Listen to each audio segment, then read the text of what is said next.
নমস্কার, অন্ধকার গল্পের চ্যানেলে সবাইকে স্বাগতম। ভালোবাসা মানুষকে সবচেয়ে সুন্দর স্মৃতি দেয়, আবার কখনো কখনো সেই ভালোবাসাই একটা মানুষকে এমন অন্ধকারে নিয়ে যায় যেখান থেকে ফিরে আসার কোনো পথ থাকে না। আজকের গল্প, কোথায় গেল মেয়েটি?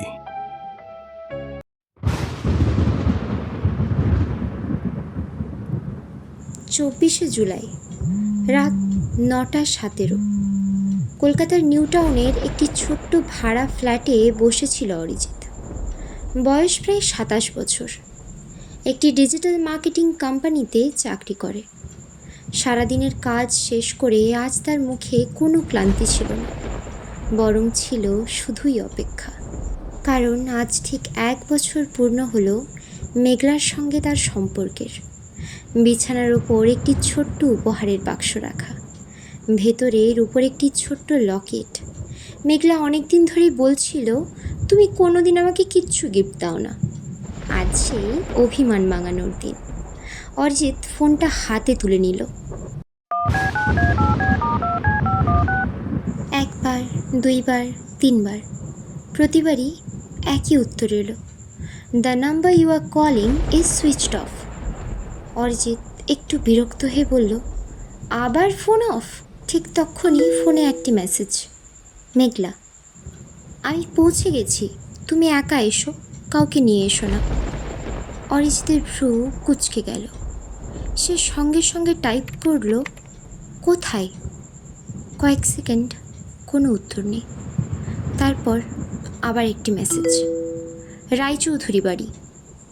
মেসেজটা পড়েই অরিজিতের বুকের ভেতরটা যেন কেঁপে উঠল।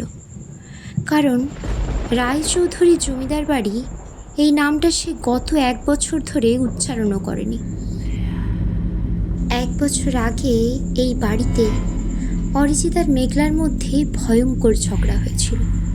মেঘলা কাঁদতে কাঁদতে বলেছিল, একদিন তুমি আমাকে খুঁজবে, কিন্তু আমি আর কখনো তোমার কাছে ফিরব না। সেদিন রাগের মাথায় অরিজিৎ ওকে একা রেখে চলে এসেছিল। তারপর 2 দিন যোগাযোগ ছিল না। তৃতীয় দিন মেঘলা নিজেই ফোন করে বলেছিল, সব কিছু ঠিক আছে। কিন্তু সেদিনের পর থেকে ও আর কখনো রায়চৌধুরী বাড়ির কথা বলেনি। রায়চৌধুরী জমিদার বাড়ি প্রায় 250 বছরের পুরনো। একসময় এই অঞ্চলের সবচেয়ে ধনী জমিদার পরিবার ছিল। এখন ভাঙা বারান্দা, শ্যাওলাধারা দেওয়াল, জায়গায় জায়গায় ফেটে যাওয়া স্তম্ভ, লোহার রেলিংয়ে মরচে, দোতলার জানলাগুলো ভাঙা। বৃষ্টি হলে ছাদের ফাঁক দিয়ে জল পড়ে, আর বাতাস বইলে পুরো বাড়িটা যেন দীর্ঘ নিঃশ্বাস ফেলে। গ্রামের লোকেরা আজও সন্ধ্যের পর সেই রাস্তা এড়িয়ে চলে। তাদের বিশ্বাস, মাঝরাতে দোতলার দক্ষিণের বারান্দায় একটি মেয়ে দাঁড়িয়ে থাকে, ভেজা চুল, সাদা পোশাক, আর মুখে অদ্ভুত একটা হাসি। সে কখনো কাউকে ডাকে না, শুধুই তাকিয়ে থাকে। যে তার চোখের দিকে তাকায় সে নাকি পরদিন আর নিজের বাড়িতে ফেরত যায় না। গ্রামের সবচেয়ে বৃদ্ধ মানুষ হরিপদ মল্লিক একবার বলেছিলেন, ওই বাড়ি মানুষকে মারে না, ওই বাড়ি মানুষকে নিজের কাছে রেখে দেয়। অরিজিৎ আবার ফোন করল। এবার ফোনটা বেজে উঠল। সে তাড়াতাড়ি বলল, মেঘলা, তুমি কোথায়? কিন্তু ওপাশ থেকে কেউ কথা বলল না, শুধু খুব আস্তে একটা মেয়ের কান্না, আর যেন দূরে লোহার দরজা বন্ধ হওয়ার শব্দ। তারপর লাইনটা হঠাৎ কেটে গেল। অরিজিৎ আর 1 মুহূর্তও দেরি করল না। টেবিলের ওপর রাখা উপহারের বাক্সটা হাতে নিল। ছাতা, গাড়ির চাবি, ফোন সব নিয়ে দরজার দিকে এগোলো। সে জানত না এই রাত তার জীবনের শেষ স্বাভাবিক রাত হতে চলেছে। অরিজিৎ তখনও জানতো না যে মেসেজটা সে পেয়েছে সেটা মেঘলা পাঠায়নি। রাত তখন 10:58। প্রবল বৃষ্টির মধ্যে রায়চৌধুরী জমিদার বাড়ির দিকে ছুটে চলেছে অরিজিতের গাড়ি। রাস্তার দুপাশে শুধুই ঘন জঙ্গল। মাঝে মাঝে বিদ্যুতের ঝলকে কয়েক সেকেন্ডের জন্য চারিপাশ আলোকিত হচ্ছে, আবার মুহূর্তে সব অন্ধকার। অরিজিতের বুকের ভেতরের অদ্ভুত একটা অস্থিরতা। বারবার মনে হচ্ছে কেউ যেন ওকে অনুসরণ করছে। হঠাৎ আবার মেসেজ, মেঘলা তাড়াতাড়ি এসো, ও এসে গিয়েছে। অরিজিতের কপালে ঘাম জমল। সে দ্রুত টাইপ করলো, ও ও কে? কিন্তু মেসেজ ডেলিভারি হলো না। ঠিক তখনই গাড়ির সামনে দিয়ে একটা সাদা পোশাক পরা মেয়ে রাস্তা পার হয়ে গেল। অরিজিৎ জোরে ব্রেক কষল। গাড়ি প্রায় ঘুরে গিয়ে থামল। সে নেমে চারিদিকে তাকালো। রাস্তা ফাঁকা, কেউ নেই, কিন্তু ভেজা কাদার উপর একজোড়া খালি পায়ের ছাপ। অদ্ভুত ব্যাপার, পায়ের ছাপগুলো রাস্তার মাঝখান থেকে শুরু হয়েছে, কিন্তু কিন্তু কোথাও গিয়ে শেষ হয়নি। অরিজিৎ আর সময় নষ্ট করল না। 5 মিনিট পর সে পৌঁছে গেল রায়চৌধুরী জমিদার বাড়ির সামনে। একসময় রাজকীয় প্রবেশদ্বার, আর এখন ভাঙা সিংহমূর্তি। শ্যাওলায় ঢাকা সিঁড়ি, বড় বড় বট গাছের শিকড় দেওয়াল ভেদ করে বেরিয়ে এসেছে। মনে হচ্ছে প্রকৃতি ধীরে ধীরে পুরো বাড়িটাকে ঘিরে খাচ্ছে। বাড়িটার দিকে তাকালেই মনে হয় এটা একটা বাড়ি নয়, অন্ধকারে দাঁড়িয়ে থাকা কোনো বিশাল প্রাণী, যে চুপচাপ তার পরের শিকারটার অপেক্ষায় আছে। অরিজিৎ ডাকলো, মেঘলা, মেঘলা। কোনো উত্তর নেই, শুধু দোতলার ভাঙা জানলার পর্দাটা বাতাস ছাড়াই ধীরে ধীরে নড়ছে।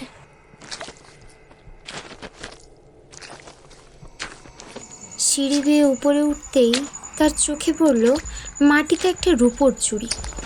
অরিজিৎ সেটা তুলে নিল। চুড়িটা মেঘলার। গত পহেলা বৈশাখে ওই চুড়িটা অরিজিৎ নিজেই কিনে দিয়েছিল মেঘলাকে। অরিজিৎ কাপা গলায় বলল, মেঘলা, মেঘলা তুমি এখানেই আছো তাই না? অরিজিৎ অরিজিৎ চমকে উঠে চারিদিকে তাকালো। গলাটা যেন ঠিক মেঘলার মতোই। সে টর্চ জ্বালিয়ে ভেতরে ঢুকলো। ভেতরে বহু বছরের ধুলো, দেওয়ালে বিশাল বিশাল প্রতিকৃতি। সব মানুষের চোখ যেন ওর দিকেই তাকিয়ে আছে।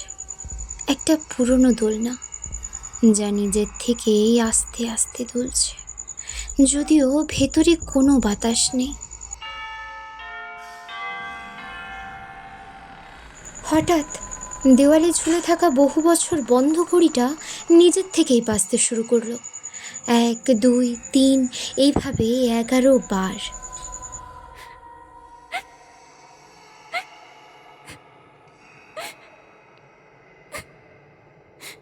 ঠিক তখনই দোতলার থেকে একটা মেয়ের কান্না, এবার একদম স্পষ্ট। অরিজিৎ দৌড়ে সিঁড়ি বেয়ে উপরে উঠল। করিডোরের শেষ ঘরের দরজাটা আধ খোলা, ভেতর থেকে হালকা হলুদ আলো বেরোচ্ছে। অরিজিৎ ধীরে ধীরে দরজাটা ঠেলে খুলল। ঘরের মাঝখানে পিঠ ফিরে দাঁড়িয়ে আছে একটা মেয়ে। লম্বা কালো চুল, ভেজা সাদা পোশাক, হাতে সেই রূপোর লকেট যেটা আজ অরিজিৎ মেঘলাকে দেওয়ার জন্য কিনেছিল। কিন্তু ও তো এখনও কাউকে সেটা দেখায়নি, তাহলে সেটা ওর হাতে এলো কীভাবে? মেয়েটি ধীরে ধীরে বলল, এত দেরি করলে কেন অরিজিৎ? অরিজিৎ স্থির হয়ে দাঁড়িয়ে রইল। ঘরের মাঝখানে দাঁড়িয়ে থাকা মেয়েটি ধীরে ধীরে তার দিকে ফিরছে। তার বুকের ভেতরটা যেন কেঁপে উঠল, হাতের টর্চের আলো কেঁপে উঠল। ধীরে ধীরে মেয়েটি মুখ তুলল। অরিজিতের মুখ দিয়ে একটাই শব্দ বেরোলো, মেঘলা। হ্যাঁ, ও মেঘলাই। একই মুখ, একই চোখ, অবিকল সেই একই হাসি। শুধু চোখের নিচে যেন বহুদিনের না ঘুমানোর কালচে ছাপ পড়ে গিয়েছে। আর সাদা পোশাকটা পুরোটাই ভেজা, যেন অনেকক্ষণ ধরে বৃষ্টির মধ্যে দাঁড়িয়ে আছে। মেঘলা হালকা হেসে বলল, হ্যাঁ, আমি জানতাম অরিজিৎ, তুমি নিশ্চয়ই আসবে। অরিজিৎ ছুটতে গিয়ে ওর হাত ধরতে গেল, কিন্তু ওর হাত বরফের মতো ঠান্ডা, এতটাই ঠান্ডা যেন মানুষের শরীর নয়। অরিজিতের পুরো শরীর কেঁপে উঠল। কিন্তু অরিজিৎ বলল, তো তোমার ফোন বন্ধ কেন ছিল? আর তুমি এখানে কি করছো মেঘলা? মেঘলা কোনো উত্তর দিল না, শুধু ঘরের এক কোণের দিকে আঙ্গুল তুলে দেখালো। ওখানে একটা পুরনো কাঠের আলমারি, দরজাটা আধ খোলা, ভেতর থেকে একটা পচা দুর্গন্ধ আসছে। অরিজিৎ ধীরে ধীরে এগিয়ে গেল। আলমারিটা খুলতেই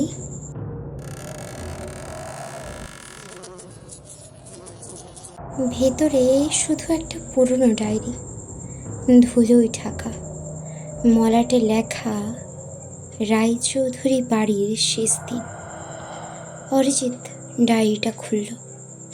প্রথম পাতায় কাপা হাতে লেখা, যদি কেউ এই ডায়েরি পড়ে তবে আজই রাতে বাড়ি ছেড়ে পালিয়েছ, কারণ ও আয়নার ভেতর থেকে বেরিয়ে আসবে। অরিজিৎ চমকে উঠে তাকালো। ঘরের ডান দিকে একটা বিশাল পুরনো আয়না, কাচে ফাটল ধরেছে, ধুলোয় ঢাকা। টর্চের আলো পড়তেই সে নিজের প্রতিবিম্ব দেখল। তার পাশে মেঘলাও দাঁড়িয়ে, কিন্তু বাস্তবে মেঘলা ছিল তার বাঁ দিকে, আর আয়নায় সে দাঁড়িয়ে আছে ডান দিকে। অরিজিতের গলা শুকিয়ে গেল। সে ধীরে ধীরে পেছনে তাকালো। মেঘলা আগের জায়গাতেই দাঁড়িয়ে, আবার আয়নার দিকে তাকাতেই মেঘলার প্রতিবিম্ব হাসছে, কিন্তু বাস্তবে মেঘলা একদম নিশ্চুপ, তার মুখে কোনো হাসি নেই। আয়নার ভেতর থেকে খুব আস্তে একটা গলা ভেসে এলো, ওকে বিশ্বাস করো না অরিজিৎ। অরিজিৎ আতঙ্কে পিছিয়ে গেল। কে কে কে কে বলল? ঠিক তখনই আয়নার ভেতর থেকে কেউ যেন কাঁচে টোকা মারছে। মেঘলা হঠাৎ চিৎকার করে উঠল, অরিজিৎ, অরিজিৎ, আয়নার দিকে তাকিও না। কিন্তু ততক্ষণে অনেক দেরি হয়ে গেছে। আয়নার ভেতর অরিজিৎ নিজেরই আরেকটা মুখ দেখল। সেই মুখ ধীরে ধীরে ঠোঁট নাড়ল। এবার তুই বেরোতে পারবি না। ঘরের সব আলো নিভে গেল। চারিদিকে ঘন অন্ধকার, শুধু কারো ভারী নিঃশ্বাস অরিজিতের একদম কানের পাশে। অরিজিৎ তখনও বুঝতে পারেনি সে যে মেঘলাকে খুঁজতে এসেছে সত্যিই কি সে মেঘলা, নাকি এই বাড়ি তার সবচেয়ে বড় মিথ্যেটা দেখাতে শুরু করেছে। আয়নাটা ভেঙে যাওয়ার পর ঘরটা সম্পূর্ণ অন্ধকার হয়ে গেল। অরিজিৎ নিজের হাতও দেখতে পাচ্ছিল না, শুধু কেউ যেন ধীরে ধীরে ওর চারিপাশে হাঁটছে। অরিজিৎ কাঁপা গলায় বলল, কে কে কে কে ওখানে? কোনো উত্তর নেই। ঠিক তখনই একটা ঠান্ডা হাত ওর কাঁধে এসে পড়ল। অরিজিৎ ঘুরে তাড়াতেই দেখল মেঘলা, কিন্তু এবার ওর চোখে ভয়। ও ফিসফিস করে বলল, চুপ চুপ করো অরিজিৎ, ও আমাদের কথা শুনছে। ঘরের অন্ধকারের ভেতর মনে হলো কেউ যেন দীর্ঘ নিঃশ্বাস নিচ্ছে, খুব ভারী, যেন বহু বছর পর আবার কোনো মানুষের গন্ধ পেয়েছে। মেঘলা অরিজিতের হাত শক্ত করে ধরল, বলল, চলো চলো এখনই। দুজনে দৌড়ে করিডোরে বেরিয়ে এলো। পুরো করিডোরটা লম্বা, দুই পাশে পুরনো প্রতিকৃতি। বিদ্যুতের ঝলকানি হলেই মনে হচ্ছে ছবিগুলোর চোখ ওদের দিকেই ঘুরে যাচ্ছে। হঠাৎ অরিজিতের চোখ পড়ল একটা দরজার উপর। দরজায় মরচে ধরা পিতলের ফলক, তাতে লেখা জমিদার শশাঙ্ক রায়চৌধুরীর ব্যক্তিগত কক্ষ। মেঘলা চমকে উঠল, না না, ওই ঘরে যেও না। কিন্তু অরিজিতের কৌতূহল ভয়কেও হারিয়ে দিল। সে দরজাটা ঠেলে খুলে ফেলল। ঘরের ভেতর বাতাসে ধুলো, মাঝখানে একটা বিশাল কাঠের টেবিল, দেওয়ালে পুরনো তেলের ছবি আর একটা লোহার সিন্দুক। সিন্দুকটা খোলা, তার ভেতরে একটা চামড়ার মলাটে বাঁধানো ডায়েরি। অরিজিৎ ডায়েরিটা খুলল। পাতাগুলো হলদে হয়ে গেছে, কালি প্রায় মুছে গিয়েছে। প্রথম পাতায় লেখা, আমি শশাঙ্ক রায়চৌধুরী। যদি কেউ এই লেখা পড়ে তবে জেনে রেখো, এই বাড়ির অভিশাপ কোনো ভূত নয়। অরিজিৎ দ্রুত পরের পাতায় গেল। পরের পাতায় লেখা, 1896 সালের 17 আগস্ট। আমি ভুল করেছিলাম। আমার একমাত্র মেয়ে মাধুরী, সে গ্রামের এক সাধারণ ছেলেকে ভালোবেসেছিল। আমি সেই ছেলেকে এই বাড়ির উঠোনে সবার সামনে হত্যা করি। মেঘলার চোখ ভিজে উঠল। অরিজিৎ, অরিজিৎ আর পড়ো না। কিন্তু অরিজিৎ থামল না। পরের পাতায় লেখা, মাধুরী আমার চোখের সামনে এই বাড়ির দোতলার উত্তর ঘরের গলায় দড়ি দেয়, কিন্তু মৃত্যুর আগে সে আমাকে অভিশাপ দিয়েছিল। সে বলেছিল, যে ভালোবাসাকে তুমি হত্যা করলে সেই ভালোবাসায় একদিন এই বাড়িকে কবর বানাবে।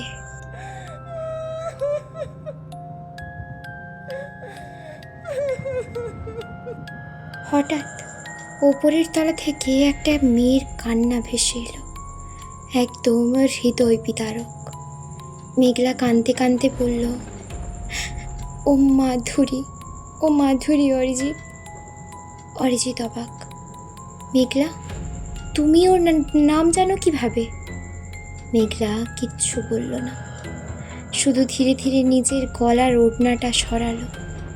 অরিজিতের চোখ বিস্ফারিত হয়ে গেল। মেঘলার গলায় একটা পুরনো কালচে দাগ, যেন কোনো সময় দড়ি শক্ত করে পেঁচানো ছিল। অরিজিৎ ধীরে ধীরে পিছিয়ে গেল। মেঘলা, মেঘলা, এটা কিভাবে হলো মেঘলা? মেঘলা মাথা নিচু করে খুব আস্তে বলল, কারণ আমি 1 বছর আগে এই বাড়ি থেকে আর জীবিত বেরোতে পারিনি অরিজিৎ। তাহলে গত 1 বছর ধরে অরিজিৎ কার সঙ্গে কথা বলছিল?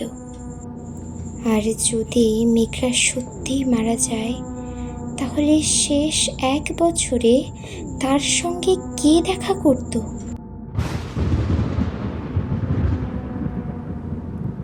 মেঘলার শেষ কথাটা শুনে অরিজিতের পায়ের তলার থেকে যেন মাটি সরে গেল। মানে মানে তুমি 1 বছর আগে? মেঘলা চোখ বন্ধ করল, ধীরে ধীরে বলল, হ্যাঁ অরিজিৎ, হ্যাঁ তোমার মেঘলা মারা গিয়েছে অরিজিৎ, আমি মারা গিয়েছি। সেদিন তুমি রাগ করে চলে যাওয়ার পর আমি একা বাড়ির থেকে বেরোচ্ছিলাম। হঠাৎ দোতলার উত্তর ঘর থেকে কেউ আমার নাম ধরে ডাকলো। আমি ভেবেছিলাম তুমি তুমি ফিরে এসেছো। আমি দরজা খুলতেই আয়নার ভেতরে একটা মেয়েকে দেখলাম। সে কাঁদছিল আর বলছিল, আমাকে বাঁচাও, আমাকে বাঁচাও। আমি ওর দিকে হাত বাড়িয়েছিলাম, আর পরের মুহূর্তেই আমি আয়নার ওপারে চলে যাই। অরিজিতের চোখ দিয়ে জল গড়িয়ে পড়ল। আমি তো জানতামই না মেঘলা। মেঘলা মৃদু হেসে বলল, জানি তো অরিজিৎ, তাই আমি তো তোমাকে কোনোদিন দোষ দিইনি। ঠিক তখনই পুরো বাড়িটা কেঁপে উঠল। দেওয়ালের প্লাস্টার খসে পড়তে লাগলো। আয়নার ভাঙা টুকরোগুলো নিজের থেকেই এক জায়গায় জুড়তে শুরু করলো। কয়েক সেকেন্ডের মধ্যে আয়নাটা আবার আগের মতো হয়ে গেল। কিন্তু এবার আয়নার ভেতরে মেঘলা নয়, দাঁড়িয়ে আছে একটি কিশোরী। সাদা শাড়ি, গলায় দড়ির দাগ, চোখে অসীম কষ্ট। সে হলো মাধুরী।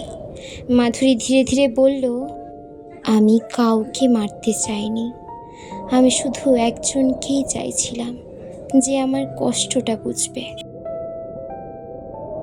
অরিজিৎ বলল, তাহলে তাহলে মেঘলাকে ছেড়ে দাও। মাধুরীর চোখে জল চলে এলো। সে বলল, আমি আমি পারবো না, কারণ আমিও যে বন্দি।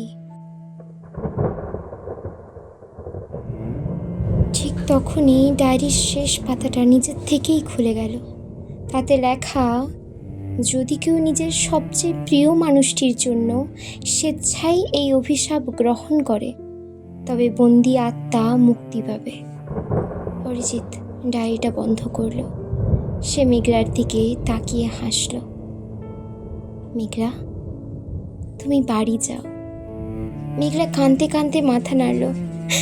না না অরিজিৎ, না, আমি তোমাকে ছাড়া কোথাও যাব না।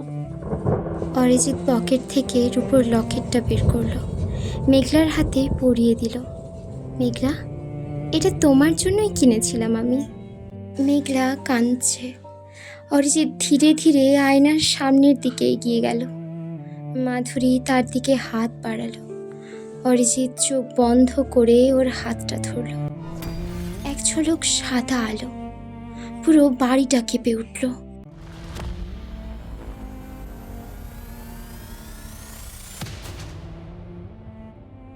তারপর সব কিছু শান্ত হয়ে গেল। পরদিন সকালে গ্রামের লোকেরা দেখল রায়চৌধুরী জমিদার বাড়ির উত্তর দিকের পুরনো অংশটা ধসে পড়েছে, কিন্তু দোতলার ভাঙা জানলায় কেউ আর দাঁড়িয়ে নেই। কয়েকদিন পরে অরিজিতের গাড়ির ভেতর থেকে পুলিশ শুধু একটা জিনিস খুঁজে পেল, রূপোর সেই উপহারের বাক্স। ভেতরে একটা ছোট্ট কাগজ, আর তাতে লেখা, এবার আমি সত্যিই মুক্ত, মেঘলা। কেউ বলে ভালোবাসা মানুষকে বাঁচিয়ে রাখে, আবার কেউ বলে ভালোবাসা মৃত্যুর পরেও শেষ হয় না। রায়চৌধুরী জমিদার বাড়ির ধ্বংসস্তূপের পাশ দিয়ে আজও যদি কোনো বর্ষার রাতে যাও, কখনো কখনো হাওয়ার সঙ্গে ভেসে আসে দুজন মানুষের হাসির শব্দ। কিন্তু হয়তো তারা আর বন্দি নয়, হয়তো এবার তারা সত্যিই একসঙ্গে। কখনো কখনো সবচেয়ে ভয়ঙ্কর জায়গা হয়তো কোনো পরিত্যক্ত বাড়ি নয়, বরং আমাদের নিজেদের একটি ভুল সিদ্ধান্ত। রাগের এক মুহূর্ত কেড়ে নিতে পারে সারা জীবনের প্রিয় মানুষটিকে। মেঘলাকে হয়তো আর ফিরিয়ে আনা যায়নি, কিন্তু ভালোবাসার শেষ প্রমাণ হিসেবে তার প্রেমিক নিজের জীবন উৎসর্গ করে তাকে মুক্তি দিয়েছিল। আজকের গল্পটি যদি আপনার মনে ভয়ের পাশাপাশি এক ফোঁটাও কষ্ট রেখে যায়, তাহলে ভিডিওটিতে একটি লাইক দিতে ভুলবেন না। আর এমনই রহস্য, ভয় আর হৃদয় ছোঁয়া গল্প শুনতে এখনই চ্যানেলটি সাবস্ক্রাইব করুন এবং বেল আইকনটি অন করে রাখুন। আবারও দেখা হবে আরেকটি অজানা অন্ধকারের গল্প নিয়ে। ততক্ষণ পর্যন্ত ভালো থাকুন, সুস্থ থাকুন।